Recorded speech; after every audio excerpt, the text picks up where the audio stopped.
For today's video nga mga langga, pasensya na dahil late upload na naman tayo. Ito nga yung araw na kasagsagan ng bagyong Karina. Kaya sobrang lakas ng ulan at walang tigil. Pagkatapos ngang mag-brown out ng gabi, ito naman nga ang nangyari kinabukasan. Hindi pa rin talaga tumitigil ang malakas na pag-ulan. Grabe ang lakas ng ulan guys, wala talagang tigil. Mula pa kahapon. By the way, mula kahapon hanggang ngayon, grabe talaga yung ulan. As in, ulan kung ulan talaga guys, nakarinig nyo naman. So yung labas namin, basang-basa na. Pakita ko sa inyo. At saka dito sa loob, meron pa rin siya part na tumutulo. Ayun, ito yung problema ko dito guys sa bahay. Kasi naayos na siya, bali na paayos na siya ng may-ari. Kaso nga lang, tumutulo pa rin siya. May part pa rin na tumutulo guys. Papakita ko sa inyo kung ano yung mga tumutulo dito. Ayan, sobrang basa na talaga. Ayan yung tubig na naisala ko dyan. Doon ang gagaling yung tubig. By the way, yung tulo na kakaan is nandyan. Kaso nung nalagyan na siya ng insulation, lumipat na dito. Ayan. Diyan na siya pumapatak yung tulo niya na nanggagaling doon sa butas. Which is, naayos naman na guys kasi pinaayos na yan.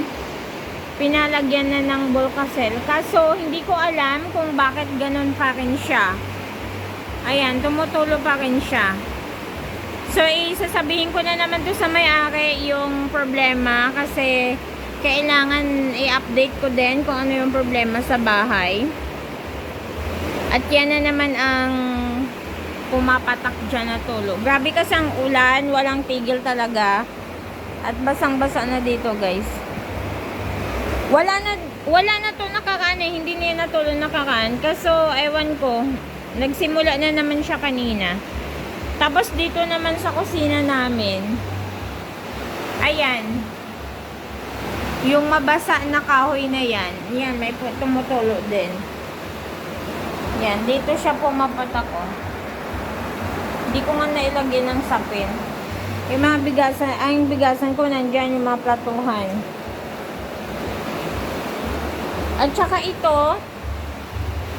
ito naman yung sa alulod. Nakakaan, wala na yan. Kahapon, wala na. Kanina lang siya nagsimula.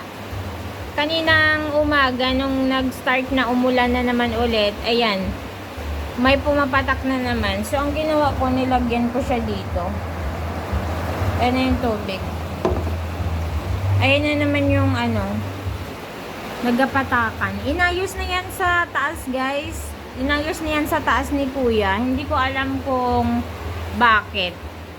Ayan, tumutulo na naman. At saka dito. Oh my gosh. Ito bago to. Bago to natulo.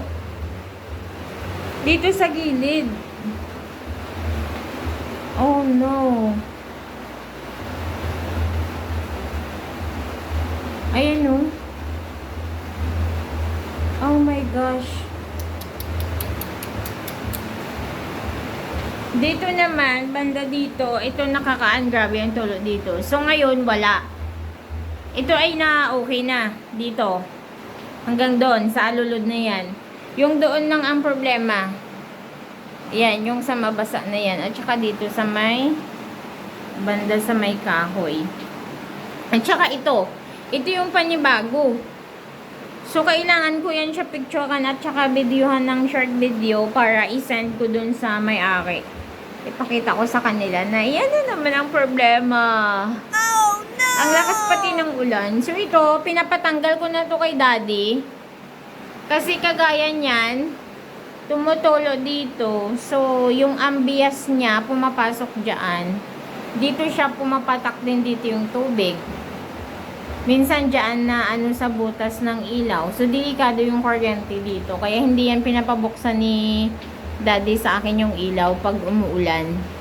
Kagaya niyan, pumapatak, Doon yun galing, sa gilid. So, isasend ko yan sa may-ari, yung problema na naman. Walang katapusan na tuluan pag maulan. Ayan na. Dito naman sa labas. Grabe naman ang basa dito. Ayan.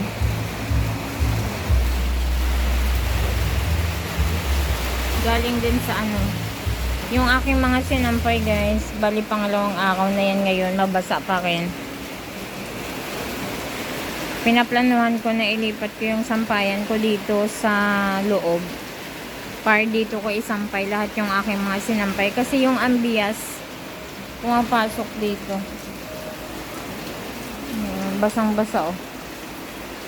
At saka doon. Hindi ko alam kung saan yung tulo. Ambias din yun. Grabe. Doon sa gilid oh.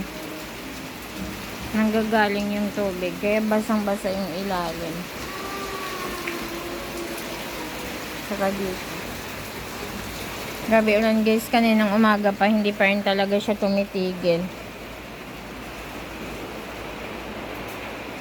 At saka ano na ngayon. Ang oras ay 4:18 na ng hapon. Ganon pa rin kalakas yung ulan.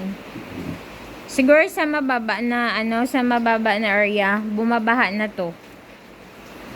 Kaya ingat-ingat po sa ating lahat kasi may bagyo, kaya ang lakas ng ulan at walang tigil na ulan.